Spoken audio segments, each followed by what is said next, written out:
I said it quite often already, but Brexit did not happen immediately after the Brexit referendum in 2016. There were exhausting negotiations between the UK and the EU, first about the exit of the UK and then about the future relationship between the EU and the UK. After the official Brexit on January 31st in 2020, where the UK officially left the EU and with it the Parliament, there was a transitional period until December 31st in 2020 to implement the new relationship. And there are indeed some longer transitional periods for some areas, but this was the main one for the most parts. But people are talking a lot about the level of preparations for Brexit on different sides, or, especially in one case, the lack of. So in a few of my evening videos, I will give you an overview about the extent of preparations by different countries involved, and of course the UK and the EU. I already did the UK video. And today I will tell you about the preparations in Sweden. Sweden, like other European Union member states, made preparations to mitigate any potential impacts of Brexit on various sectors, and that included trade, customs, immigration, and regulations. And that's why I want to bring some of those key points for the preparations to you today. Sweden took steps to ensure continuity in trade between the UK and Sweden.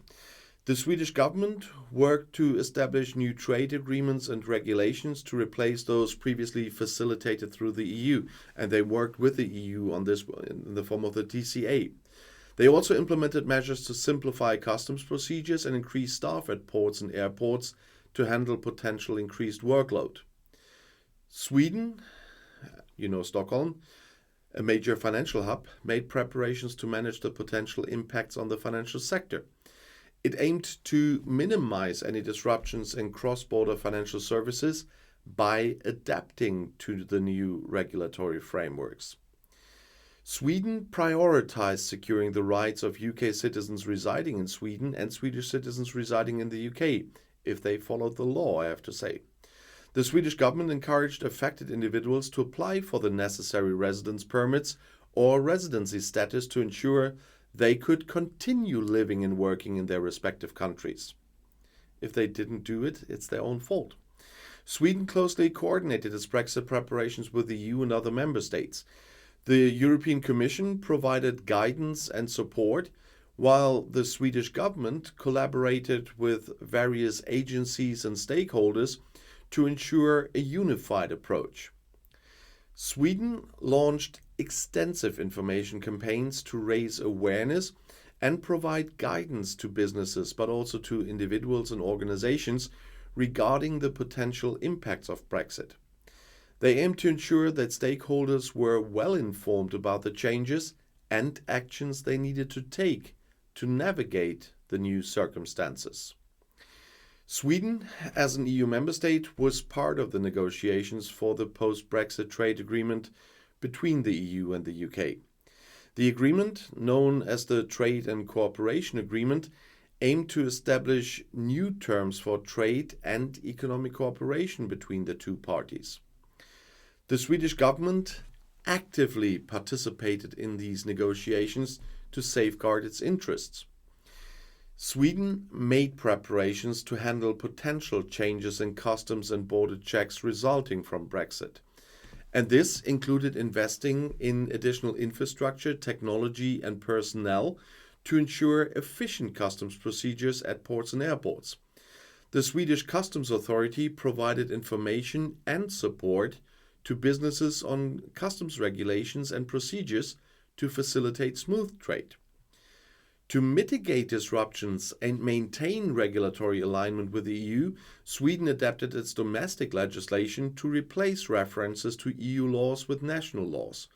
And this allowed Sweden to maintain consistency and regulatory continuity in various sectors affected by Brexit, such as product standards and regulations. Sweden, as a coastal nation, prepared for the impact of Brexit on fishing rights and access to waters, of course. Negotiations were held between the EU and the UK to determine the future arrangement for fisheries, including quotas and access rights. Sweden, along with other EU member states, aimed to protect the interests of its fishing industry and ensure sustainable fisheries management. And Sweden took steps to ensure the continuity of transport and aviation links with the UK. Contingency plans were developed to address potential disruptions in road transport, aviation, and other logistics networks. The Swedish government worked with relevant authorities to secure necessary permits and licenses for transport operators to ensure seamless connectivity. And that is so important because before the end of the transition period, Brexit preparations were considered highly important for all affected countries, both within the European Union and the United Kingdom.